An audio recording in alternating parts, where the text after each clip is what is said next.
John, you've written a lot about narratives and how they can shape both economic thinking, political thinking. There seems to be so much negativity nowadays with Occupy Wall Street and the divisiveness in Washington. What gives you cause for optimism that we can maybe break through some of this divisiveness?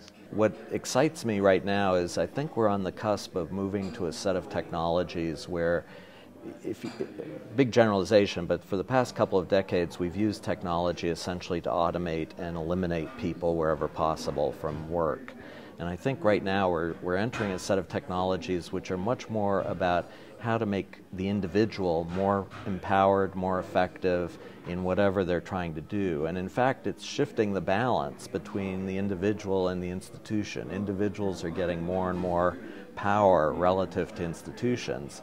You can see it playing out everywhere from Tahrir Square in Egypt to the connected consumer that's getting more value from the companies they deal with, the vendors they deal with. So I think it's an interesting transition. At one level it creates pressure and stress because it's a new set of practices, a new way of doing things, and people are uncomfortable with that kind of change. But I believe that at the end it's going to result in a society and business world where the individual matters much more than they have in the past. So what would be your advice to somebody, either mid-career, starting out, to avoid or strip out that short-term thinking that causes the stress? And how do you take a step back and assess? We have to reintegrate passion and profession. That you need to really look hard at yourself and say, is this whatever work I'm doing, is this really exciting to me? Is this something that motivates me to go to the next level of performance?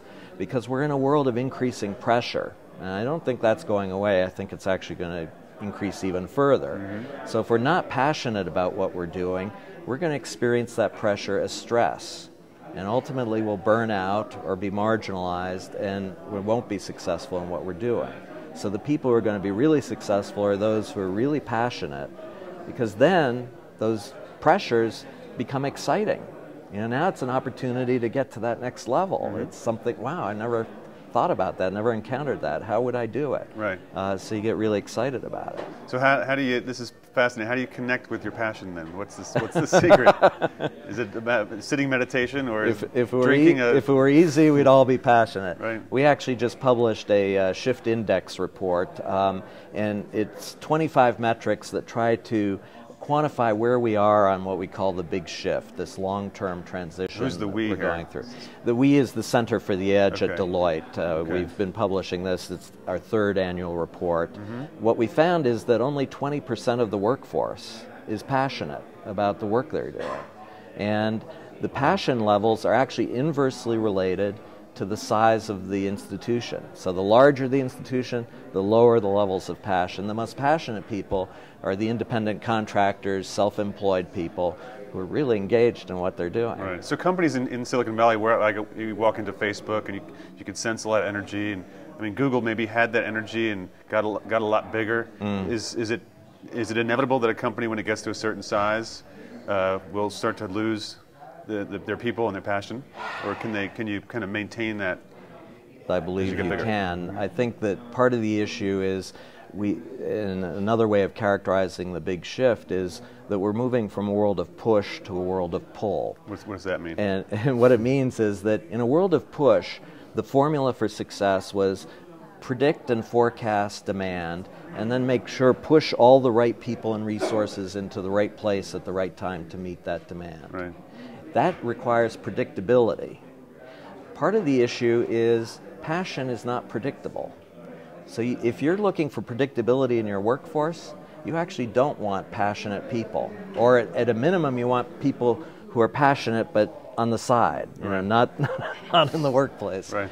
Because that leads to unpredictability. If you're in a pull world where it's all about pulling out the right resources and people at the right time and right place, wherever the demand materializes, Now passion becomes much more central because you're always confronting unanticipated demands, unanticipated needs. You need people who are really excited about that versus those waiting for the order or the instruction of where do I go next. Okay.